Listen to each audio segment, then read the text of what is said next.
The 8.4 lecture will deal with what is called the binomial theorem or binomial expansion theorem. And binomial means there are two things in the parentheses. So when you look at it, there's either, this has a 2x and a y inside the parentheses. We can raise that to the fifth power. Now, I wouldn't want to box method or FOIL 2x plus y. It would take too long if that's what we had to do. So we're going to find a quick method of how this thing would multiply it out and this whole pattern. So what we're starting out with is x, y. So with x and y as the two pieces of the binomial, if you raise that to the 0 power, you get 1. Then x and y to the first power, you get x plus y. So that's pretty straightforward. And I'm just going to write imaginary ones in front of them. You don't need that. It would just be x, y. When you square it, x plus y squared, remember you would do x plus y and x plus y. That's a y. And you get x squared and y squared, but then you get xy in the middle and xy on the outside, and that's where that 2xy comes from. So again, you'd have a 1, a 2, and a 1. Then the next one, you can probably see the pattern. Look at how the x is x cubed, x squared, x to the first power, and technically it's like x to the 0. But remember, x to the 0 is just 1, so I wouldn't need to write that. And the y's go y cubed, y squared, y, and then also y to the 0. But I don't need to write that either. So then you go to the next one, and it's x to the 4, 3, 2, 1, and y's go 4, 3, 2, 1 in opposite directions. Now these numbers, again, there's a 1 in front of this one, there's 1 there, and there's 1 there, and there's 1 there. There's something called Pascal's triangle. So notice, if I erase,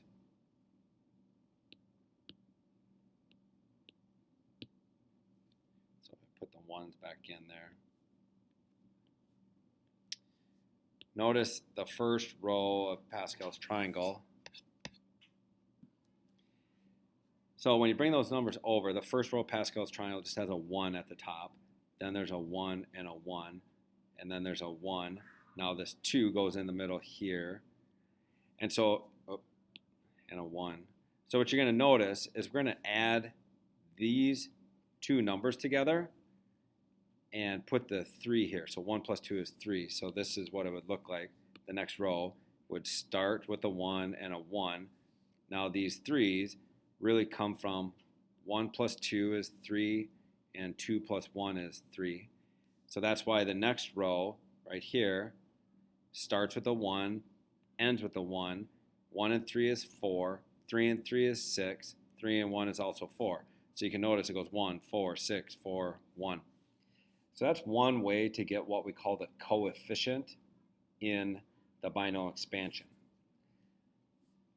Another way to generate the numbers of a binomial expansion is to do this NCR thing. And we can write it NCR, or you can write it like this just because we know what you're doing. So let's practice a couple NCRs. So if I was going to do 8C2, I would go to my calculator, and on the calculator we're going to type in the 8, and then we're going to go math and slide over to the probability. Some of you might have PRB, but probability menu, and here's your NCR, number 3. So it's 8C3 on my calculator. Oops, I was supposed to do 8C2.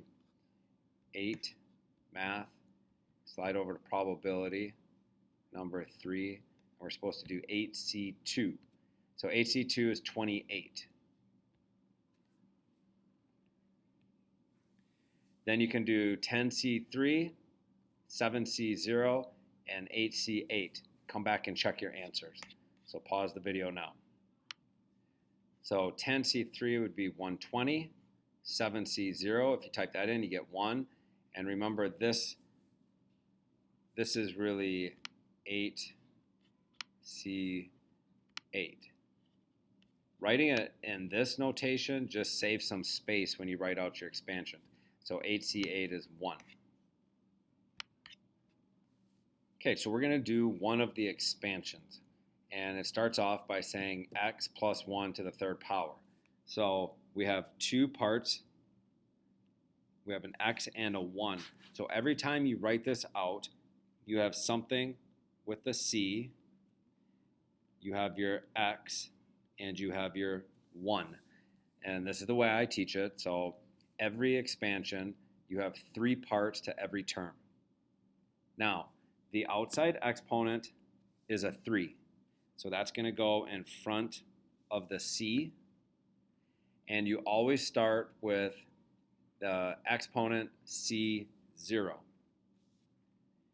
Then I always start with the x, or the first part of the binomial, to the highest exponent, and the second one to the 0. Now look, these two numbers will always match, what we call the lower right of the NCR and the upper right exponent. Those two always match. These two numbers always have to add up to that outside exponent. So 3 and 0 is 3. So that's one term.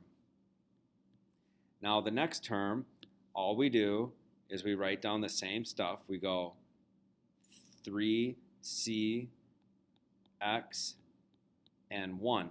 And now the 0 goes up to 1, the 3 goes down to 2, and the 0 goes up to 1. So everything changes by 1. And you'll go until these two numbers are the same. So the next one, 3c2, x goes down one more, and the 1 goes up. So notice, I'm still adding up to 3 every time. These two numbers match every time. And now this will be my last term because 3c3. When these two numbers are the same, you're done. So now you have x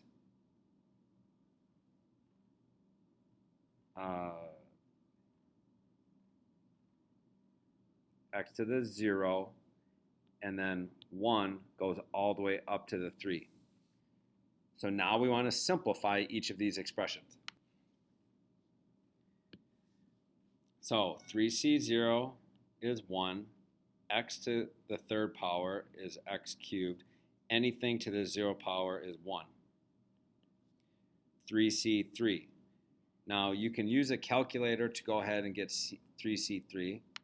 You can use a calculator to get that 3c1, or if you go up to Pascal's triangle, remember the triangle goes 1, 1, 1, 1, 2, 1, 1, 3, 3, 1.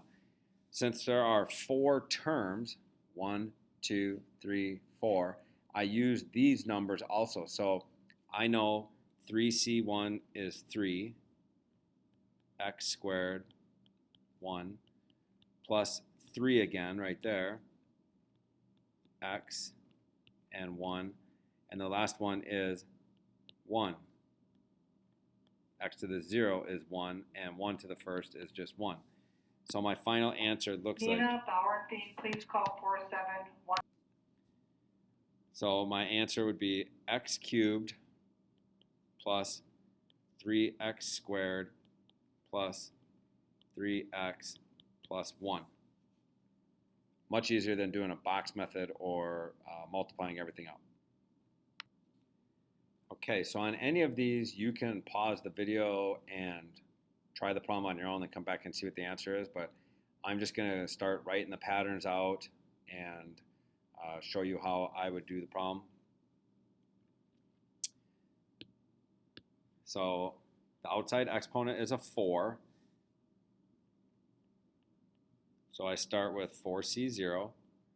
X will start at the highest power. The 3y starts at the lowest, or 0. Again, where I put the zeros, those two always have to match. Then the next term, 4c1. So the number in front never changes. That always stays whatever the outside exponent is. So 4c1, x cubed, 3y goes up to 1 plus 4c2 x squared 3y squared 4c3 x to the first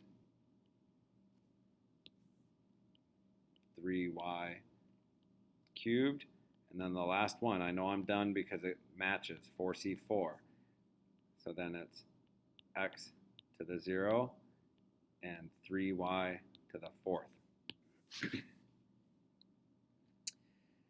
So I write out all three parts of each term, then I go back and simplify. Now, remember Pascal's triangle. 1, 1, 1, 1, 2, 1, 1, 3, 3, 1, 1, 4, 6, 4, 1. 5 terms. 1, 2, 3, 4, 5. So I know that these NCRs here, this is a 1, this is a 4, this is a 6, this is a 4, this is a 1. Or you can go to your calculator and type in 4C3, 4C4, and find out what they are. So this is a 1, this is x to the fourth. Anything to the 0 power is 1. This is a 4. This is an x cubed. This is 3y. 6 x squared. Now be careful, this is 9y squared. The 3 and the y get squared. Then this is a 4 and a 1.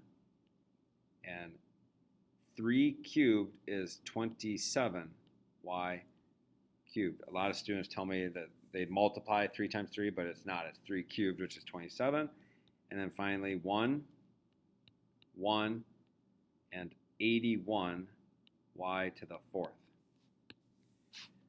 So I simplify each part of the term, and then I go, this is x to the fourth. Take the numbers 4 times 3 is 12, x cubed y. 6 times 9 is 54, x squared y squared. 4 times 1 times 27 is 108. Oops, I forgot this. I messed this one up. This would have been just x. I didn't x to the first or x. So I would have had an x and a y cubed. Sorry about that. I forgot. I just think I said it and didn't write it.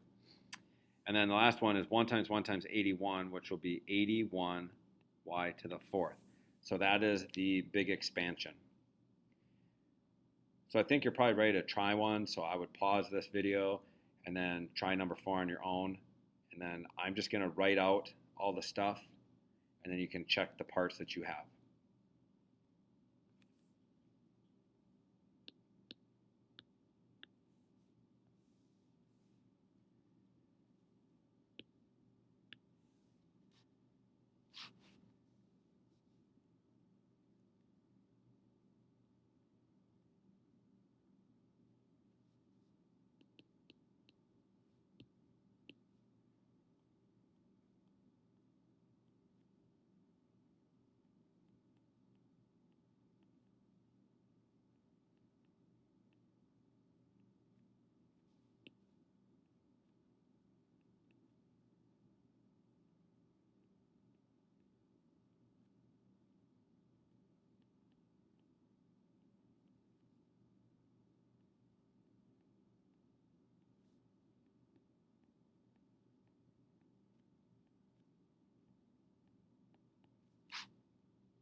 I'm not sure if my last answer got recorded, so I'm going to go back up there and you can look at this answer.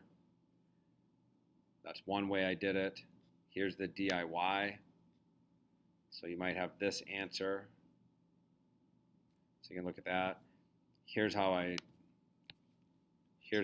write it out. I do put the 0 powers in, and I know they turn out to be 1s, but that's another way to write number 4, and then you can go back and look at the DIY.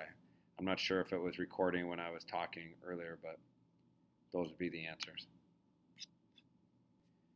Okay, so here's how we can tell if you understand the binomial expansion. We would never ask you to do a full expansion to the 12th power. That would be 13 terms. You definitely wouldn't want to do that on the test. So the 5th term, how do you get out to the 5th term? Well, I would go ahead and you're going to have 12c something x and negative 2y. So you just want to find where the numbers are. Now remember, you would normally start with 12c0, 12c1, 12c2, 12c3, 12c4. That's the 5th term. 1, 2, 3, 4, 5. So if you make this a 4, the top right one has to match. Remember, these two will always be the same number. And these two numbers have to add up to 12, the outside exponent. So that would have to be an 8. So then all we do is we go to our calculator and we're going to type in 12 and you slide over to math and you do your probability. You do number 3 and we're doing 12C4, which is 495.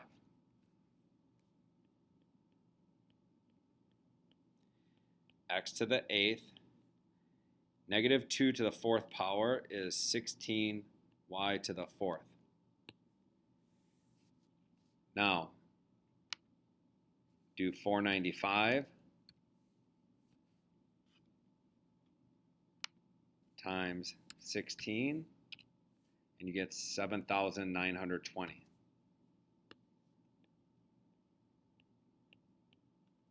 X to the 8th, y to the 4th. That's the 5th term.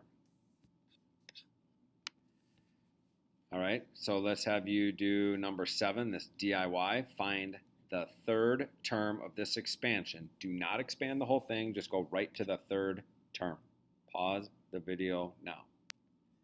So I would do outside exponent is a 5, so 5c what? So remember, the first term would be 5c0, second term would be 5c1, third term is 5c2. So if that's a 2, that's a 2, these two have to add up to 5, so that has to be a 3, and then you just simplify everything, and you should have had 20,000 x cubed y squared. All right, so this one, we want to find the term that has x to the 10th in it. So outside exponent is a 12, so I'm going to do 12c. Then I have an x squared and a 3. Now, a lot of students want to put a 10 here, but that ends up being x to the 20th, not x to the 10th. Because remember, when exponents are stacked up, you multiply. So I want to look at the x squared and say, okay, that has to be a 5. Because x squared to the 5th power, you stack. That's my x to the 10th right there. If this is a 5, then this has to be a 7. These two have to add up to 12. And if that's a 7, then this has to be a 7. These two always match. Now we just go ahead and simplify. So go to the calculator, 12c7.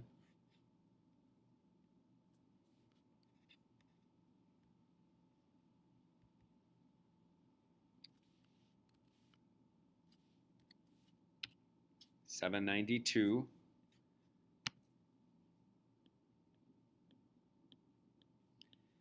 x to the 10th and 3 to the 7th power raised to the 7th times 792 1,732,104.